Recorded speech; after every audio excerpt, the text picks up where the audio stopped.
नमस्कार, राम राम। मैं आज आ चुका हूँ कैंची धाम, उत्तराखंड के नैनीताल जिले के अंदर स्थित है।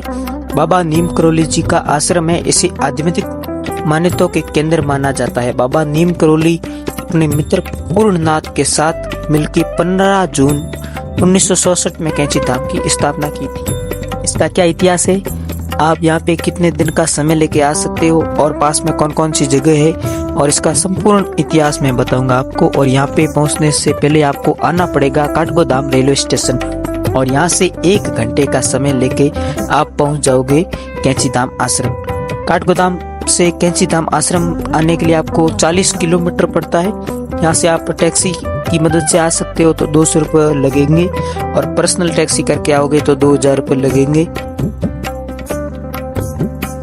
तो हमने की थी यात्रा बस में हमने बहुत से एंजॉय किए, और इन खूबसूरत सी वादियों का नज़ारा एंजॉय करते हुए हम पहुंच गए कैंची धाम आश्रम। और आप यहाँ पे अगर फ्लाइट से आना चाहते हैं तो आपको सबसे पहले पंतनगर एयरपोर्ट आना होगा, और पंतनगर एयरपोर्ट से आप कैंची धाम आश्रम निजी बस या टैक्सी की मदद से आप कैंची धाम आश्रम आसानी से पहुंच सकते हो। और यहाँ पे आप आएंगे जब यहाँ पे पार्किंग बनाएगी, ये 100 रुपये 200 रुपये पार्किंग का लेते हैं, 1 घंटे का या 2 घंटे का। उसके हिसाब से आप यहाँ पे गाड़ी पार्क कर सकते हो। इस मंदिर के पास में जो ये वैली है वो कैंची के आकार में है, इसके लिए इस स्थान का नाम है कैंची धाम आश्रम।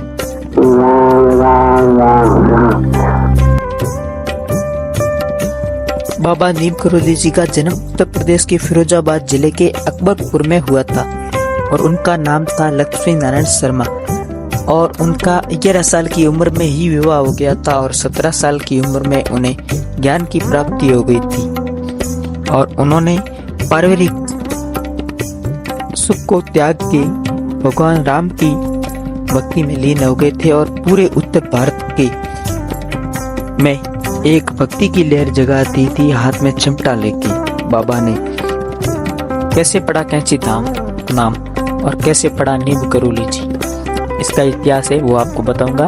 एक समय की बात है, जब नीम करोली जी बाबा ट्रेन में यात्रा कर रहे थे तो उनके पास टिकट ना होने के कारण टीटी ने उन्हें उतार दिया था ट्रेन से। जिस स्थान पे टीटी ने बाबा जी को उतारा था उस स्थान का नाम था करोली स्टेशन, और करोली स्टेशन था। और बाबा जी ने जाके जब उतार दिया था तब नीम के पेड़ के नीचे जाके बाबा जी ने राम नाम का जप करने लग गए, और ट्रेन एक भी पहिया आगे नहीं बढ़ा।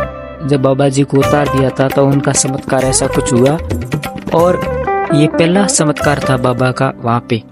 नीम करोली जी बाबा को लोगों ने बोला, जो नीम करोली जी बाबा को जानते थे, टीटी को बोला कि बाबा को ट्रेन में बैठाइए। तो टीटी ने जाके बाबा जी से माफी मांगी और उन्हें ट्रेन में बैठने का अनुग्रह किया। तो बाबा मान गए थे, और उस जगह स्थान का नाम था करोली, और नीम के पेड़ के नीचे बाबा जी बैठे थे, इसलिए उसका नाम पड़ गया नीम करोली। कैंची धाम आश्रम में 3 मंदिर है, एक है हनुमान जी का, दूसरा है वैष्णो देवी का, और तीसरा है बाबा नीम करोली जी का। यहाँ पे फोटो और वीडियोग्राफी करना बिल्कुल मना है, और इन मंदिरों का निर्माण 15 जून 1964 में बाबा नीम करोली जी ने करवाया था। कहते हैं बाबा जी का चमत्कारी शक्तियाँ इतनी थी कि यहाँ के गांव वाले और यहाँ पे आने वाले भारत के ही नहीं बल्कि पूरे विदेश के पर्यटक आकर्षित हो जाते थे। और स्टीबल एनर्जी की खोज में स्टीव जॉब एप्पल कंपनी के फाउंडर यहाँ पे आए थे, और वो आए तब तक बाबा नीम करोली जी समाधि ले चुके थे। और यहाँ पे आके उन्हें इतना अच्छा लगा कि वो यहाँ पे 10 या 15 सप्ताह रुके थे, और यहाँ से जाने के बाद उन्होंने एप्पल कंपनी की शुरुआत की 1976 में।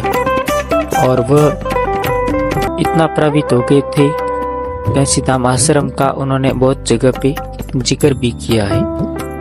और कहा जाता है कि बाबा नीम करोली जी को सेव का फल बहुत ही प्रिय था, और उसी बात से इंस्पायर होके स्टीव जॉब ने अपनी कंपनी का नाम और लोगो एप्पल रखा था, और वह वर्ल्ड में फेमस हो गई थी।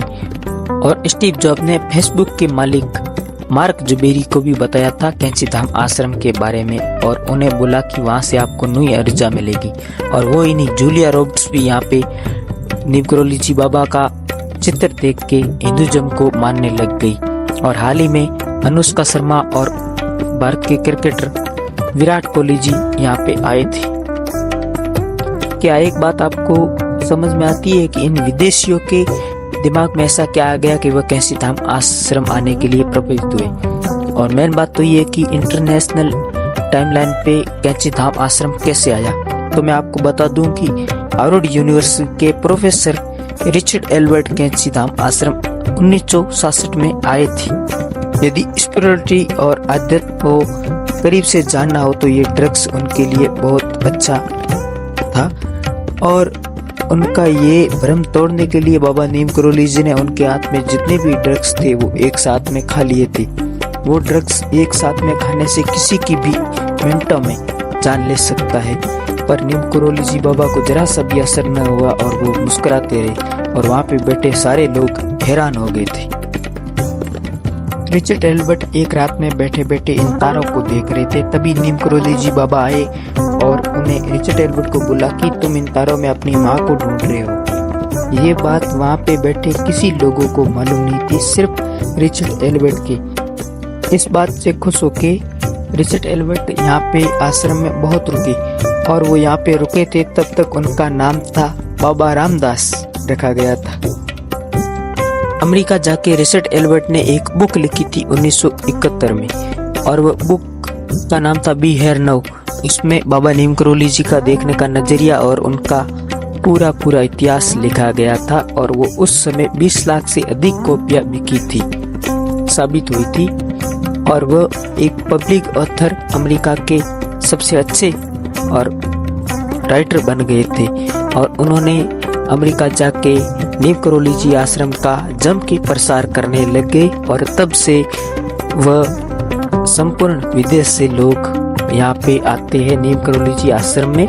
और नीम करोली जी बाबा साधारण कंबल ओढ़ते थे, उसके कारण यहाँ पे आते हैं भक्तगण, वो कंबल का दान देते हैं। और 11 सितंबर 1973 में वृंदावन में बाबा नीम करोली जी ने अपना प्राण त्याग दिए थे और उसकी अर्थिया लेके नीम करोली जी स्थान पे आए थे और उनकी अर्थिया की एक मूर्ति बना दी थी। वो मूर्ति यहाँ पे स्थापित की गई है क्योंकि नीम करोली जी बाबा को इस स्थान से बहुत ही लगाव था। और आप यहाँ पे आए तो यहाँ पे रुकने के लिए बहुत सी जगह है, होटल लॉज आपको मिल जाएंगे। उसका 200 रुपये, 500 रुपये, 700 रुपये किराया लगेगा और खाने पीने की भी व्यवस्था बहुत ही अच्छी है। और मिलते हैं नेक्स्ट वीडियो में, तब तक के लिए बाय बाय, जय श्री राम, हर हर महादेव, जय श्री राम।